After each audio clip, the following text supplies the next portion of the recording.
സുഗമോദേവി കഥ അടിമുടി മാറി മറിയുവാട്ടോ. നമ്മുടെ പ്രഭാവതി നൈസായിട്ട് നമ്മുടെ മീരയെ കൊന്ന ഒരു കുറ്റം നമ്മുടെ ദേവികയുടെ തലയിൽ ചാർത്തി നമ്മുടെ ബലരാമന്റെ മനസ്സിൽ കടുത്ത ശത്രുത ഒഴിവാക്കിയിരിക്കുകയാണ് നമ്മുടെ ദേവിക്ക് മേലിട്ടോ.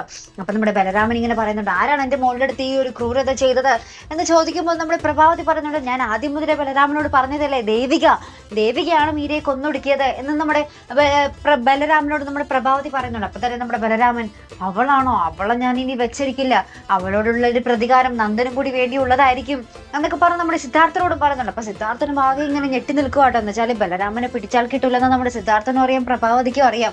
ബലരാമൻ ഒരു കാര്യം മനസ്സിൽ തീരുമാനിച്ചാൽ അത് നടത്തിയിരിക്കുമെന്ന്. പ്രത്യേകിച്ചും ആകെ ഒരുണ്ടായിരുന്ന ഒരു മകളെയാണ് നഷ്ടപ്പെട്ടിരിക്കുന്നത്. ഇനി നമ്മുടെ ബലരാമന് മേലും കീഴും നോക്കാനേ ഇല്ല അല്ലെ.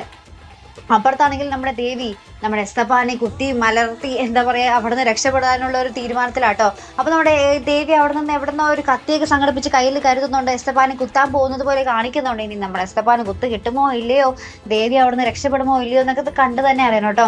പിന്നെ നമ്മുടെ മാധവൻ, നമ്മുടെ ദേവിയുടെ അച്ഛൻ, ഒരു ഹോസ്പിറ്റലിൽ അഡ്മിറ്റായി ഇങ്ങനെ കാലും കൈയൊക്കെ ഒടിഞ്ഞ് കിടക്കുന്നൊരു രംഗവും നമുക്ക് ഇന്നത്തെ പ്രൊമോയിൽ കാണുവാൻ സാധിക്കുന്നുണ്ട് കേട്ടോ. പിന്നെ എന്തൊക്കെയാകും കഥ, നമ്മുടെ ബലരാമന്റെ കയ്യിൽ ഇനി ദേവിയെ കിട്ടിയാൽ ഇനി ദേവിയുടെ കഥ തീർന്നത് തന്നെ അല്ലെ. ഇനിയിപ്പൊ എങ്ങനെയായിരിക്കും നമ്മുടെ ദേവിയും നന്ദനും ഒരുമിക്കാൻ പോകുന്നത്? ഇനി അവരുടെ ഒരുമിക്കൽ സ്വപ്നങ്ങളിൽ മാത്രമായിരിക്കും എന്നാണ് എനിക്ക് തോന്നുന്നത്. നിങ്ങൾക്ക് എന്ത് തോന്നുന്നു പ്രേക്ഷകരെ അല്ലെ? അപ്പൊ ഇതുപോലെ പ്രൊമോ റിവ്യൂസിനും എപ്പിസോഡ് റിവ്യൂസിനും ഒക്കെ നിങ്ങൾ മറക്കാതെ ചാനൽ സബ്സ്ക്രൈബ് ചെയ്യുക. അടുത്തൊരു വീഡിയോ വരുന്നത് വരയ്ക്കും ഗുഡ് ബൈ.